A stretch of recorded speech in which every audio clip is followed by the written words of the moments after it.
Hello friends, my name is Praveen Anchal and I welcome you all in our YouTube channel of Core Academy। और इस video में हम समझेंगे civil disobedience movement को बहुत detail में, है ना। तो चलिए स्टार्ट करते हैं सिविल डिसओबीडियंस मूवमेंट। ओके, तो लास्ट क्लास में मैंने आपको बताया था डांडी मार्च के बारे में, और जैसे ही डांडी मार्च कंप्लीट होता है सिविल डिसओबीडियंस मूवमेंट स्टार्ट होगा। तो चलिए समझते हैं सिविल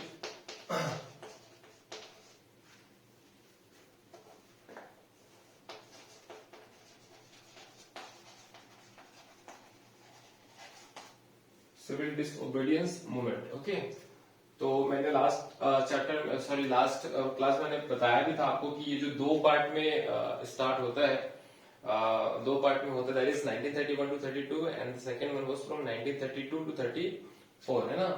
तो जो पहला पार्ट था उसे हम लोग सबसे पहले देखेंगे यहाँ पर, दैट इज फ्रॉम 1931 टू 32 का, है ना। तो 6 अप्रैल 1930 को डांडी मार्च खत्म होता है और उसके बाद तुरंत बाद जो है वो सिविल डिसओबीडियंस मूवमेंट स्टार्ट हो जाता है। तो ये स्टार्ट होता है अप्रैल 1930 से, है ना। अप्रैल 1930 से ये कब तक चलता है, मार्च 1931 तक। ये कौन सा पहला फेज की मैं बात कर रहा हूँ यहाँ पर। और जैसे ये स्टार्ट होता है सिविल डिसओबीडियंस मूवमेंट, पूरे भारत देश में जो है ना लॉ भी ब्रेक किए जाते हैं और नमक भी बनाया जाता है ना। तो सिविल डिसओबीडियंस का मतलब समझिएगा, सिविल मतलब सिटीजन्स, डिसओबीडियंस मतलब का कि हम अब आपके नियम और कानूनों को नहीं फॉलो करेंगे, नहीं मानेंगे, है ना। तो इसका मतलब होता है डिसओबीडियंस, है ना। मूवमेंट मतलब कि आंदोलन। तो सिविल डिसओबीडियंस मूवमेंट का मतलब ये होता है। और एक चीज और मैं इसमें बताना चाहूंगा कि the law were broken and salt were made, है ना। law broken, okay।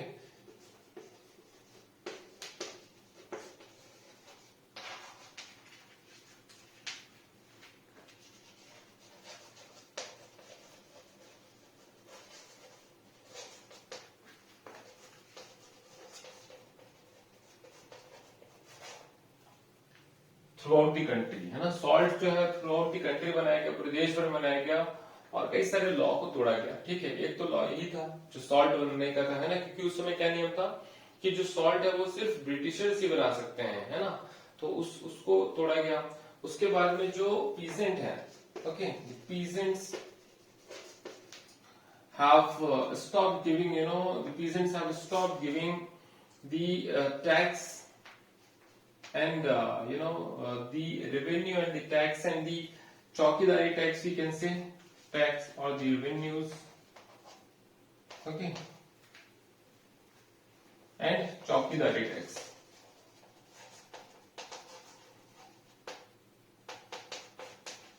भाई ये चौकीदारी टैक्स क्या था? तो चौकीदारी टैक्स एक टैक्स था जो ब्रिटिशर्स उनको चौकीदार प्रोवाइड करते थे, गार्ड प्रोवाइड करते थे, और उसके रिटर्न में वो जो टैक्स लिया करते थे।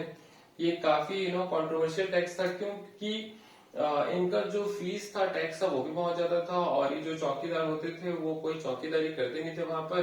वो ब्रिटिशर्स के लिए सिपाही की तरह काम करते थे। सिपाही नहीं, स्पाई, सॉरी स्पाई, जो जासूस है ना, उसकी तरह ये काम करते थे चौकीदारी। ठीक है, तो that is why they stop giving चौकीदारी टैक्स टू द पीजेंट्स, है ना।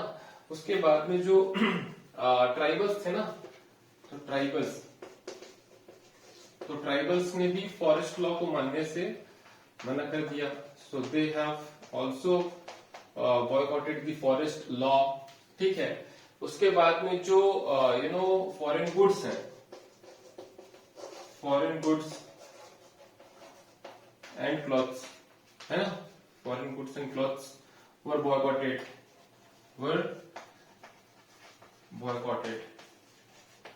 तो बहुत से फॉरेन गुड्स और क्लॉथ को भी क्या किया गया, बॉयकॉट किया गया। उसके बाद में लिकर शॉप्स को पिकेटेड, है ना, लिकर शॉप्स वर पिकेटेड, मतलब कि जो शराब की दुकानें थी उसको बंद कराया गया, है ना।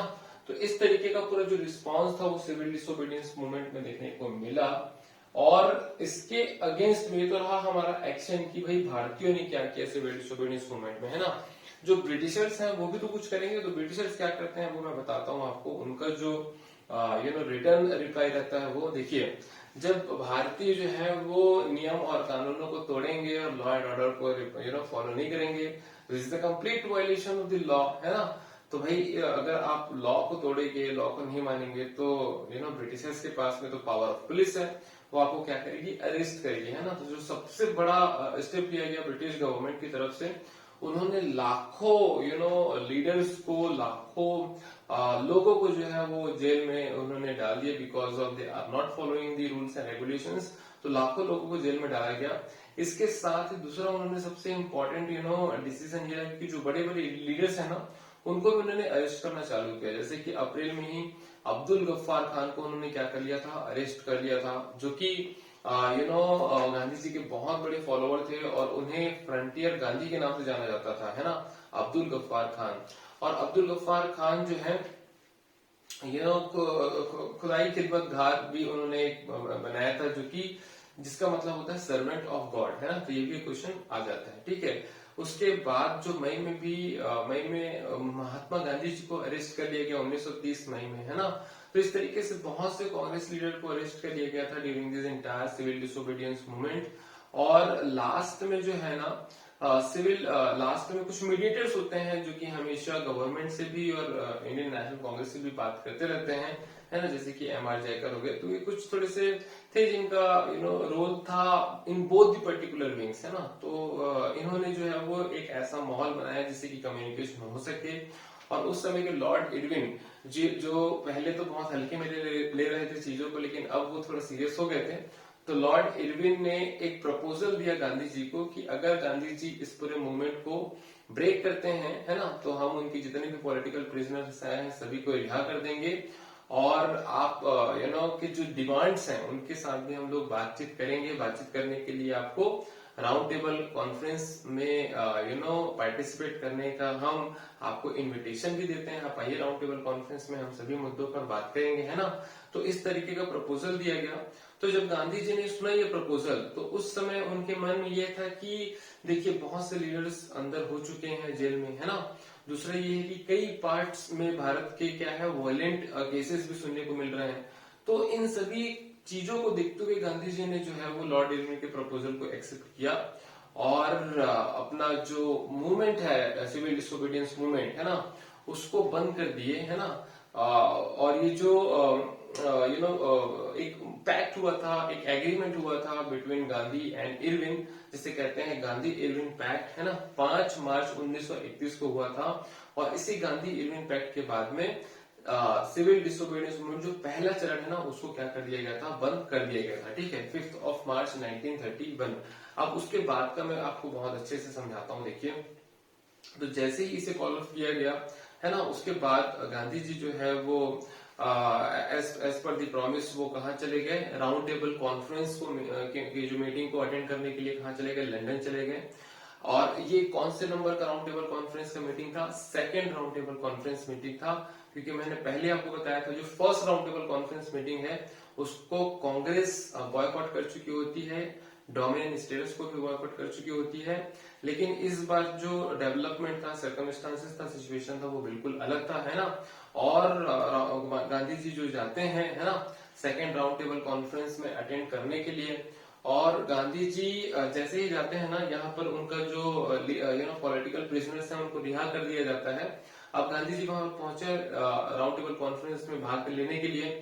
अब गांधी जी का डिमांड ये था कि हमें पूरा डिफेंस चाहिए, हमें पूरा फॉरेन रिलेशन का कंट्रोल चाहिए, इकोनॉमिक मैटर का कंट्रोल चाहिए पूरा, है ना।